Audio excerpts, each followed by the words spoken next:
नंद के आनंद भयो जय कन्हैया लाल की। जी हाँ, जब भाद्रपद कृष्ण पक्ष की अष्टमी तिथि आती है तो हर भक्त के हृदय में कन्हैया के जन्मोत्सव की उमंग भर जाती है। श्री कृष्ण जन्माष्टमी केवल एक पर्व नहीं बल्कि प्रेम, भक्ति और उत्साह का प्रतीक है।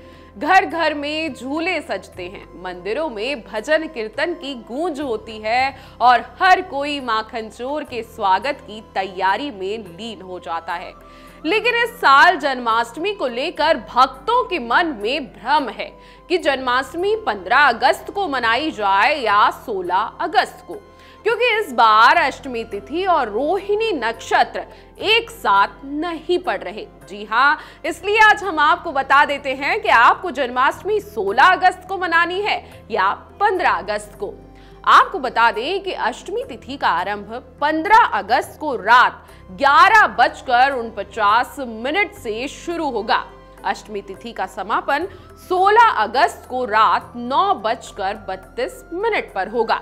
रोहिणी नक्षत्र का आरंभ 17 अगस्त को सुबह 4:38 पर हो रहा है और चंद्रोदय का समय 16 अगस्त को रात 10:46 पर होगा। शास्त्रों के अनुसार जब अष्टमी और रोहिणी नक्षत्र एक साथ न हो तो व्रत और पूजन उदया तिथि यानी सुबह से शुरू होने वाली तिथि में किया जाता है। इस परंपरा के अनुसार इस वर्ष श्री कृष्ण जन्माष्टमी का पर्व 16 अगस्त दिन शनिवार को मनाया जाएगा।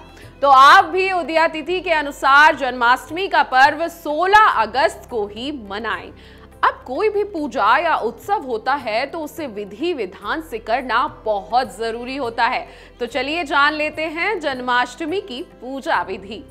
श्री कृष्ण जन्माष्टमी की पूजा रात 12 बजे भगवान श्री कृष्ण के जन्म के समय पर की जाती है। भक्त दिन भर उपवास रखकर सात्विक आचरण का पालन करते हुए पूरा दिन गुजारते हैं। तो आपको क्या करना है, ध्यान से सुन लीजिए। सुबह उठकर स्नान करें, स्वच्छ वस्त्र पहनें और उपवास का संकल्प लें। भगवान श्री कृष्ण का ध्यान करें। दिन भर अन्न का सेवन ना करें, केवल फलहार जैसे दूध, दही, माखन, फल, मखाने, सूखे मेवे आप खा सकते हैं। पूजन के लिए एक चौकी पर पीला कपड़ा बिछाकर बाल गोपाल की प्रतिमा या तस्वीर स्थापित करें। उनके लिए झूला सजाएं और फूलों से श्रृंगार करें। श्री कृष्ण को पीले वस्त्र पहनाएं। माखन, मिश्री, तुलसी पत्र, दूध, दही, शहद, घी और गंगा जल से पंचामृत बनाकर उनका स्नान करें। जैसे ही घड़ी में 12 बजे भगवान के जन्म का उत्सव मनाएं। शंख घंटी बजाकर आरती करें, भजन कीर्तन गाएं और भगवान को झूला झुलाएं। पूजा के बाद माखन, मिश्री, पंचामृत और फल का प्रसाद सभी में बांटें। परंपरा के अनुसार व्रत का पारण अगले दिन सूर्योदय के बाद किया जाता है। हालांकि कुछ लोग रात्रि 12 बजे पूजा के बाद भी व्रत खोल लेते हैं, लेकिन शास्त्रों में पारण अगले दिन करने की ही सलाह दी जाती है। अब अगर आप कोई व्रत रखते हैं तो उसके भी नियम होते हैं। तो आपको ध्यान रखना होगा कि व्रत के दिन आपको अन्न, मांसाहार, लहसुन, प्याज यानी कि तामसिक भोजन से दूर रहना है। दिन भर मन, वाणी और कर्म से सात्विक रहें। क्रोध, विवाद और नकारात्मक सोच ना लाएं, इससे आपको बचना है।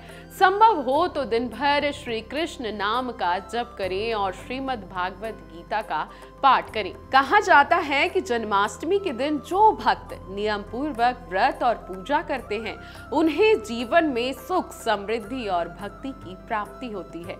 श्री कृष्ण का जन्मोत्सव अहंकार पर प्रकाश, अधर्म पर धर्म और अन्याय पर न्याय की विजय का प्रतीक है। इस जन्माष्टमी पर आप भी घर में कन्हैया के लिए झूला सजाएं, भजन गाएं और उन्हें माखन मिश्री का भोग लगाएं। अपने जीवन में आप आनंद, प्रेम और शांति का आशीर्वाद प्राप्त करेंगे।